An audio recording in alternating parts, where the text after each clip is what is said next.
नमस्कार दोस्तों, मैं मोनिका। आप सबका बहुत बहुत स्वागत है मेरे चैनल दिल की बात मोनिका के साथ में। आज के टॉपिक को हम आगे बढ़ाते हैं और मैं बताती हूँ कि आज हम लोग किस बारे में बात करने वाले हैं। आज का टॉपिक है लो सेक्स ड्राइव इन वुमेन। आजकल के जनरेशन में या फिर जो मैरिड कपल्स हैं उनके साथ ये बहुत ज़्यादा देखा गया है। जो बहुत सारे केसेस मेरे पास ऐसे आते हैं जहाँ पर पति पत्नी या बॉयफ्रेंड गर्लफ्रेंड या जो भी जिस भी रिलेशनशिप में आप हैं उसमें कहीं ना कहीं लो सेक्स ड्राइव बहुत देखी गई है, जिससे कि उनका रिलेशन सालों साल चलता तो रहता है लेकिन there is you can say it's a sexless marriage, जहाँ पे कोई भी फिजिकल इंटीमेसी नहीं होती है। और वो लोग इस रिलेशनशिप को आगे तो लेके जाते हैं लेकिन कहीं ना कहीं वो फ्रस्ट्रेशन बिल्टअप होने लग जाता है। दोनों में से किसी एक को भी फ्रस्ट्रेशन बिल्टअप होने लगता है कि ये इस तरह से क्यों हो रहा है, और दोनों ही नहीं समझ पाते हैं कि क्या इसके कॉजेज क्या हो सकते हैं और इसको हम कैसे रेक्टिफाई कर सकते हैं। तो चलिए आज हम जानते हैं कि ये कौन से ऐसे फैक्टर्स हैं, कौन से ऐसे रीजंस हैं जिसकी वजह से ये प्रॉब्लम्स आती हैं। जब कोई भी दो लोग एक शादी को शुरुआत करते हैं तो दोनों का जो सेक्सुअल लेवल होता है वो जिस लेवल पे शादी होती है, वो अगर वो लव मैरिज है या अरेंज मैरिज है, तो दोनों का जो सेक्स ड्राइव होती है वो एक जैसी होती है, एक सेम लेवल पे होती है। या फिर आप कह सकते हैं कि कहीं पे कम होती है, थोड़ी कम होती है, थोड़ी ज़्यादा होती है। लेकिन अगर देखा जाए कि टाइम के साथ में पहले सब कुछ ठीक होता है लेकिन टाइम के जैसे जैसे समय बीतता जाता है, शादी को साल बीतते जाते हैं और धीरे धीरे दोनों में से कोई भी एक पार्टनर जो है वो सेक्स में इंडल्ज होने के लिए कतराने लग जाता है। उसके रीजंस बहुत सारे हो सकते हैं। जैसे देखा गया है कि विमेन के केस में बहुत सारे रीजन ऐसे उनकी बॉडी में इस तरह के चेंजेस आते हैं आफ्टर चाइल्ड बर्थ, या इस तरह के हार्मोनल डिसबैलेंसेस इतने ज़्यादा होते हैं, या वो किसी ऐसे मेडिकेशन से गुजर रही होती हैं। तो इन सब बातों में इसके बारे में हम डिटेल में डिस्कस करेंगे कि वो कौन से ऐसे रीजंस होते हैं और आपको उनको क्यों एड्रेस करना चाहिए, उनको आपको इग्नोर नहीं करना चाहिए। मेरा कहने का मतलब ये है कि अगर आप कोई ऐसी प्रॉब्लम से गुजर रहे हैं तो उसको एक्नॉलेज करिए और देखिए कि वो क्या ऐसा रीजंस है जिसको आप जल्द से जल्द आप रेक्टिफाई कर सकें और फिर से वापस अपने नॉर्मल सेक्स लाइफ में पहुंच सकें। तो इसमें सबसे पहला जो रीजन आता है वो स्ट्रेस है।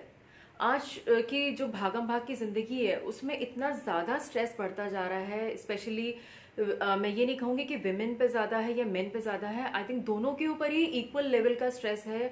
आई थिंक वुमेन पे ज्यादा मैं इसलिए बोलूंगी क्योंकि जो वर्किंग वुमेन है वो घर का भी स्ट्रेस देखती हैं, बाहर का भी उनको उसी तरह से देखना पड़ता है। अगर वर्क फ्रंट पे भी वो इतने टारगेट्स होते हैं, इतने ही सब कुछ डेडलाइंस होती हैं, तो उनके लिए डबल स्ट्रेस इसलिए होता है कि घर आके भी उन्हें वो घर भी संभालना होता है, बच्चों को भी देखना होता है, और बाहर की तो दुनिया है ही चैलेंजिंग उनके लिए।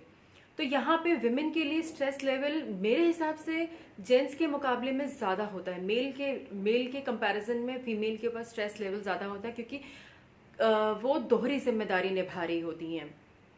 इस दोहरी जिम्मेदारी के चलते वो बहुत सारे चीजों को एक साथ करने के, मल्टीटास्किंग करने के चक्कर में वो लोग इतनी ज्यादा स्ट्रेस्ड आउट हो जाती हैं कि वो इस बारे में ध्यान ही नहीं देते कि जो उनका रिलेशनशिप है सिर्फ वो एक बंद कमरे में एक दो अजनबियों की तरह रह जाता है, जो सुबह उठते हैं, काम पे जाते हैं, फिर वापस आते हैं, फिर अगले दिन की तैयारी करते हैं, लेकिन उन दोनों के बीच में कोई भी ऐसा इंटीमेसी जैसी कोई चीज होती नहीं, क्योंकि वो इतने दिन भर की इतनी जद्दोजहद में इतने ज्यादा पजल्ड हो जाते हैं कि उनको बस अगले दिन का सुबह का रूटीन नजर आने लग जाता है कि अब अगले दिन हमें फिर यही करना है, और वो अपने लिए टाइम स्पेंड ही नहीं कर पाते हैं, एक दूसरे के साथ में क्वालिटी टाइम नहीं स्पेंड कर पाते हैं। और वो स्ट्रेस लेवल इतने ज्यादा होते हैं कि वो ना तो उस चीज को एडमिट कर पाते हैं कि हाँ ये स्ट्रेस लेवल की वजह से ही हो रहा है।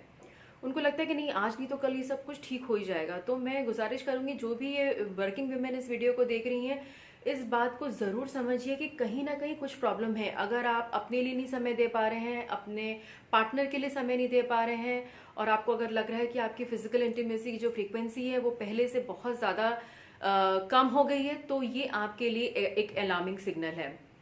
तो ये एक बहुत बड़ा फैक्टर है जहां पे आप इस पे वर्क कर सकते हैं, एक टाइम मैनेजमेंट कर सकते हैं। मैं कहूंगी कि आप एक सेट टाइम कर सकते हैं जहां पे आप अपनी फिजिकल इंटीमेसी के लिए एक टाइम सेट करिए कि हाँ ये टाइम मेरा सिर्फ जो है वो मैं कुछ और बारे में नहीं सोचूंगी, और मैं सिर्फ इस टाइम में सिर्फ मैं अपने पार्टनर के साथ क्वालिटी टाइम स्पेंड करूंगी। ये एक बहुत कहते हैं लोग इस बात को, जो विमेन जो देख रही हैं वो मुझे जरूर ध्यान से सुनिए कि आप जब सेक्स में इंडल्ज होते हैं तो कहीं ना कहीं इट्स अ स्ट्रेस बस्टर।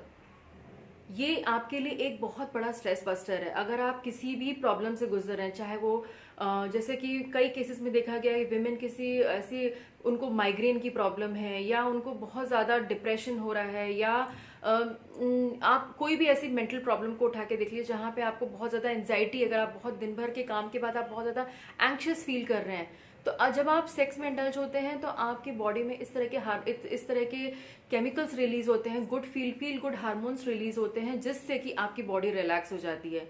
अगर आपको फ्रीक्वेंट माइग्रेन की प्रॉब्लम है तो उसमें आप जब आप सेक्स करते हैं और आपके जो ऑर्गेजम्स होते हैं उससे आपका जो बॉडी है वो बहुत कई लेवल पे आपका स्ट्रेस डाउन हो जाता है और आपको माइग्रेन भी आपका ठीक हो जाता है। तो इट्स अ काइंड ऑफ, आप कह सकते हैं कि ये बहुत बड़ा स्ट्रेस बस्टर है, जिसको आप अगर पॉजिटिवली लीजिए कि हाँ ये अगर आप इसके लिए टाइम निकालेंगे तो इट्स बेनिफिशियल फॉर यू। तो ये तो हो गई स्ट्रेस लेवल की बात, जहाँ पे आप अपना स्ट्रेस दूर कर सकते हैं। अब आता है कम्युनिकेशन। कई बार ऐसा होता है कि रिलेशनशिप्स में कुछ ऐसी प्रॉब्लम्स हो जाती हैं जो कि वो बहुत लंबे समय तक लिंगर ऑन करती हैं, और दोनों ही कपल में दोनों ही लोग जो ऐसे होते हैं जो उस बात को एड्रेस नहीं करना चाहते। अगर आप कोई आपके बीच में आर्गुमेंट हो गया है और अगर आप उसको नहीं जल्द से जल्द रिजॉल्व करेंगे तो वो एक गांठ जैसी बन जाती है। फिर आपको लगता है कि नहीं, मैं क्यों बात करूं, अगला भी तो बात कर सकता है मुझसे। तो ये ईगो क्लैशेस आने लग जाते हैं, और फिर उसका असर आपकी सेक्स लाइफ पे भी पड़ता है। तो दोनों ही लोग अपनी ईगो पकड़ के बैठ जाते हैं और फिर उसके बाद आगे ही नहीं बढ़ना चाहते हैं। तो ऐसा भी देखा गया है कि बहुत सारे लोग जो हैं ईगो क्लैशेस के चलते हुए अपनी सेक्स लाइफ को पे बहुत उनका बुरा असर पड़ता है, और जब तक उनको समझ में आता है तब तक दोनों में से कोई एक जना आउट ऑफ मैरिज रिलेशनशिप्स ढूंढने लग जाता है।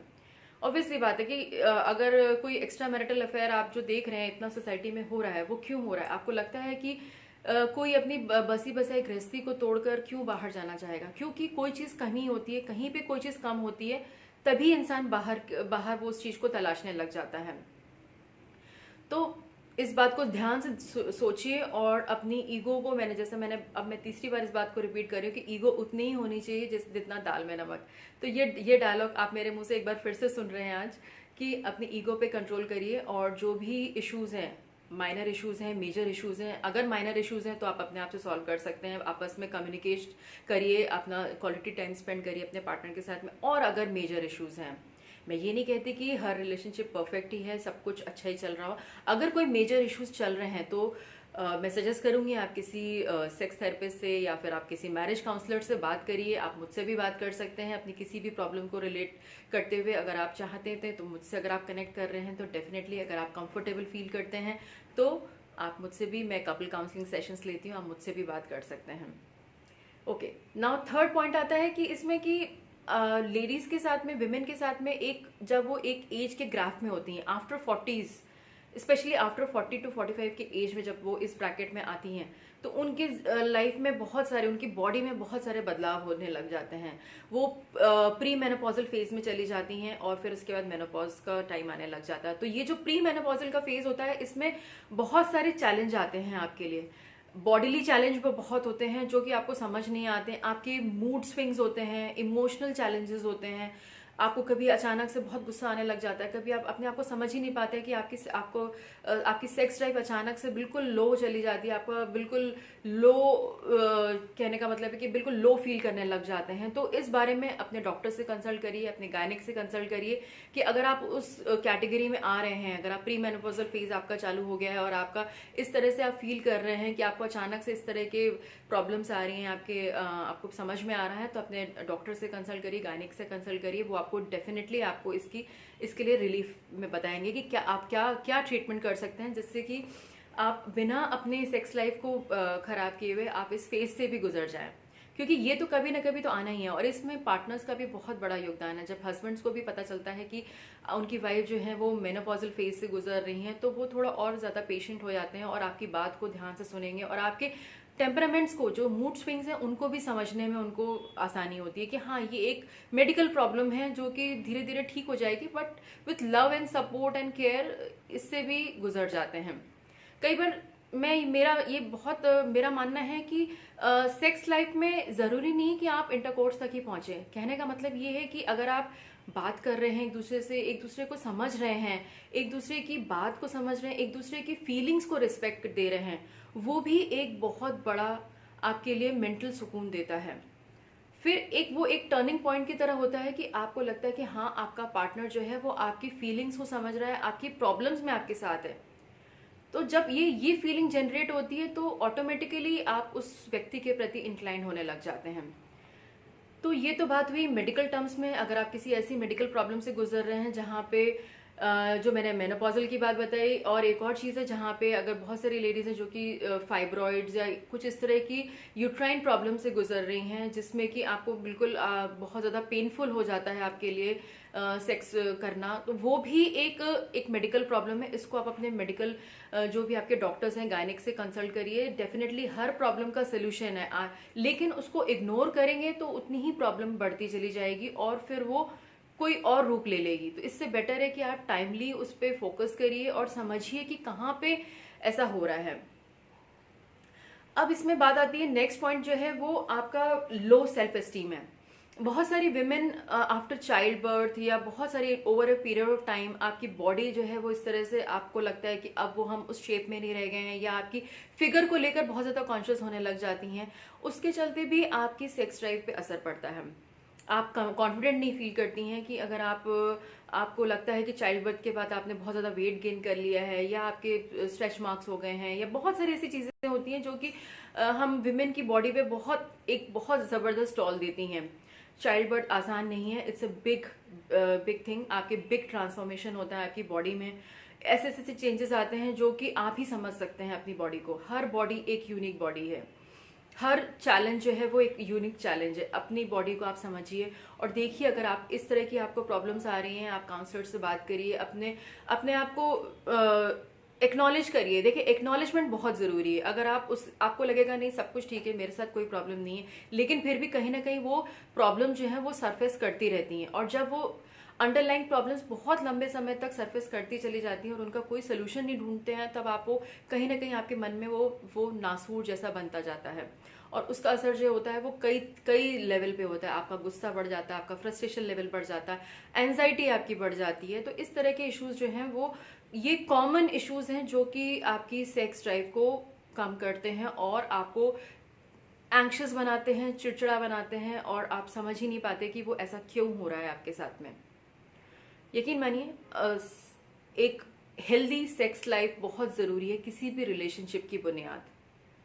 तो उम्मीद करती हूँ कि ये वीडियो में मैंने जो भी आपको ये बेसिक पॉइंट्स बताए, पॉइंट्स तो बहुत सारे हैं, एंडलेस पॉइंट्स हैं इसमें, लेकिन क्योंकि वीडियो बहुत ज़्यादा लंबा हो जाएगा, इसलिए मैं यहीं पे जो मेजर पॉइंट्स हैं मैं यहाँ पे इन्हीं पॉइंट्स पे फोकस करूंगी। और भी अगर आप मेरे से किसी बारे में बात करना चाहते हैं तो यू आर मोस्ट वेलकम, आप मुझसे बात कर सकते हैं, किसी भी बेझिझक मुझसे बात करिए, और आपकी सारी डिटेल्स कॉन्फिडेंशियल रहेंगी, डोंट वरी। उसके बारे में आप बिल्कुल भी चिंता मत करिए। कपल काउंसलिंग के लिए मुझसे बात करिए। अगर आपको लग रहा है कि बहुत ऐसी प्रॉब्लम है, मेजर इश्यूज हैं जो आप नहीं डील कर पा रहे, तो उसमें किसी भी प्रोफेशनल से बात करिए। तो डेफिनेटली आई एम श्योर कि आपकी प्रॉब्लम्स को आपका सोल्यूशन मिलेगा और आप फिर से एक खूबसूरत जिंदगी की तरफ। जिंदगी बहुत छोटी है दोस्तों, इसको खूबसूरती से बिताइए, हंसते खुशी से बिताइए, और इसी तरह से मतलब आप आगे बढ़िए बिना किसी हिचक के। किसी भी चीज़ को एड्रेस करना और किसी चीज़ के सोल्यूशन में पहुंचना बहुत ज़रूरी है। अगर आप उसको मन में रखेंगे तो प्रॉब्लम बढ़ेगी, कम कभी नहीं होएगी, यकीन मानिए।